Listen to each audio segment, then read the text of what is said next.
नमस्ते। आज के वीडियो में हम देखने का प्रयास करेंगे कि क्या समय वास्तविक में है? अगर है तो कहाँ है? वर्तमान में, भविष्य में या भूत में? सबसे पहले भविष्य पे एक नज़र डालते हैं।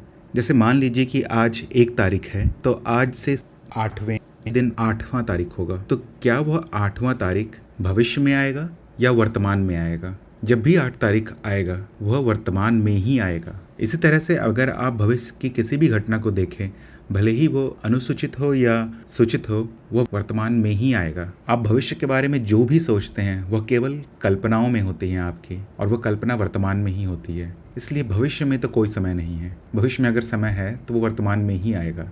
इसी तरह से अगर आप किसी भी भूतकाल की घटना को देखें तो वो वास्तविकता में क्या है? केवल आपकी स्मृतियाँ हैं। उदाहरण के लिए अगर आपको 1 घंटे पहले भूख लगा था और अगर अभी नहीं लगा है, तो आपकी बुद्धि समय की मान्यता को स्वीकृति दे देती है, जिससे कि अनुभवों में संबंध बन सके और यह अनुभव आपको अर्थपूर्ण लगे। इससे जीव का जीवित रह पाना सरल हो जाता है। इसी कारण से आपको कभी भी समय का अनुभव नहीं होता है।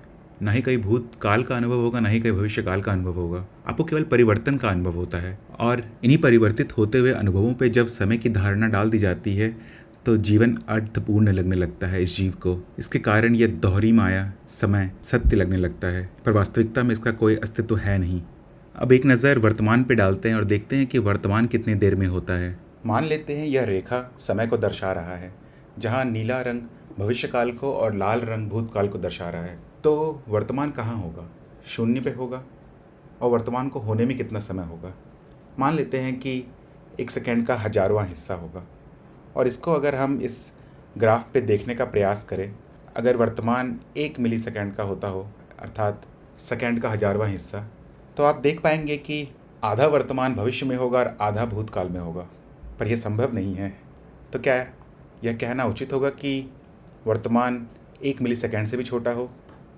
हम फिर से प्रयास कर सकते हैं, और अगर हम यह मान लें कि वर्तमान 1 सेकेंड के 1,00,000वें हिस्से में होता हो, तो फिर वही समस्या आ जाएगी हमारे पास कि आधा वर्तमान भविष्य में चला जाएगा और आधा वर्तमान भूतकाल में चला जाएगा।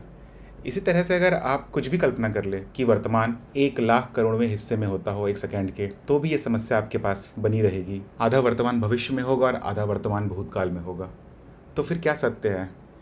आप यहाँ इस ग्राफ की मदद से देख सकते हैं कि वर्तमान होने के लिए उसको समय से परे जाना पड़ेगा। अर्थात अगर वर्तमान हो तो वह समय में नहीं हो सकता है, क्योंकि अगर वह समय में हुआ तो या तो वह भूतकाल में होगा या तो वह भविष्यकाल में होगा।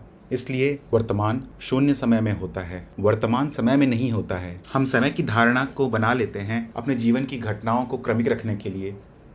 शायद इस उदाहरण से आप समझ गए हों कि यहाँ कोई समय नहीं है, केवल एक शाश्वत वर्तमान है। आपका पूरा जीवन केवल वर्तमान में ही है। आशा करता हूँ कि आपको समय की मिथ्या दिख गई हो। धन्यवाद।